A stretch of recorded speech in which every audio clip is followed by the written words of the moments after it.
আমি হাদির রক্তের কসম দিয়ে বলছি, বাংলাদেশের প্রতিটি ভারতীয় প্রতিষ্ঠানের বিরুদ্ধে আমরা প্রতিরোধ সংগ্রাম শুরু করব।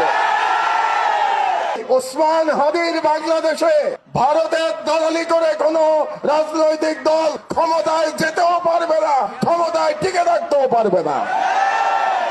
আমি জনগণের উদ্দেশ্যে বলতে চাই, এই অথর্ব স্বরাষ্ট্র মন্ত্রণালয় দিয়ে আমাদের নিরাপত্তা পাওয়া যাবে না। আমি সরকারের প্রতি আহ্বান জানাচ্ছি, আপনারা অনতিবিলম্বে জাতিসংঘে ভারতের বিরুদ্ধে নালিশ উত্থাপন করুন যে ভারত বাংলাদেশের বিরুদ্ধে অঘোষিত যুদ্ধ ঘোষণা করেছে এবং এর বিরুদ্ধে জাতিসংঘের সাধারণ পরিষদ এবং সিকিউরিটি কাউন্সিলে আমাদের অনতিবিলম্বে যেতে হবে। রাজনৈতিক দলগুলোর উদ্দেশ্যে আমি বলতে চাই, অনেক রাজনৈতিক নেতা বলে থাকেন যে ভারতের সাথে বন্ধুত্ব করা ছাড়া নাকি ক্ষমতায় যাওয়া যায় না, কিংবা ক্ষমতায় গেলেও টিকে থাকা যায় না। ভারতের সাথে বন্ধুত্ব করে যদি ক্ষমতায় টিকে থাকা যেত, তাহলে শেখ হাসিনাকে পালিয়ে ভারতে আশ্রয় নিতে হতো না। কাজেই আমি ওই সমস্ত রাজনীতিবিদদের বলে দিতে চাই, এই ওসমান হাদির বাংলাদেশে ভারতের দলালি করে কোন রাজনৈতিক দল ক্ষমতায় যেতেও পারবে না, ক্ষমতায় টিকে থাকতেও পারবে না।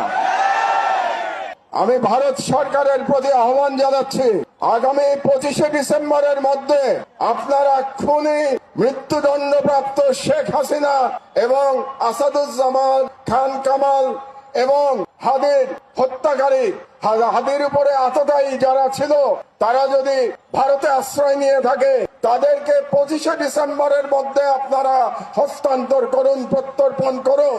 না হলে আমি হাদির রক্তের কসম দিয়ে বলছি, বাংলাদেশের প্রতিটি ভারতীয় প্রতিষ্ঠানের বিরুদ্ধে আমরা প্রতিরোধ সংগ্রাম শুরু করব।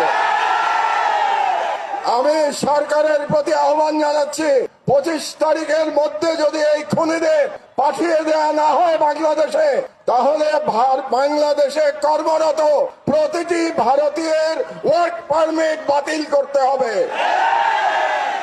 আমি জনগণের উদ্দেশ্যে বলতে চাই, এই অথর্ব স্বরাষ্ট্র মন্ত্রণালয় দিয়ে আমাদের নিরাপত্তা পাওয়া যাবে না। কাজেই তাদের আশা আমাদের ছেড়ে দিতে হবে। কাজেই জনগণের প্রতি আমি আহ্বান জানাচ্ছি, প্রতিটি ওয়ার্ডে আপনারা আইন শৃঙ্খলা কমিটি গঠন করুন। সমস্ত রাজনৈতিক দল মিলে একসাথে কমিটি গঠন করুন। তাদের দায়িত্ব হবে ফ্যাসিবাদী এবং ফ্যাসিবাদী দোসরদের চিহ্নিত করে তাদেরকে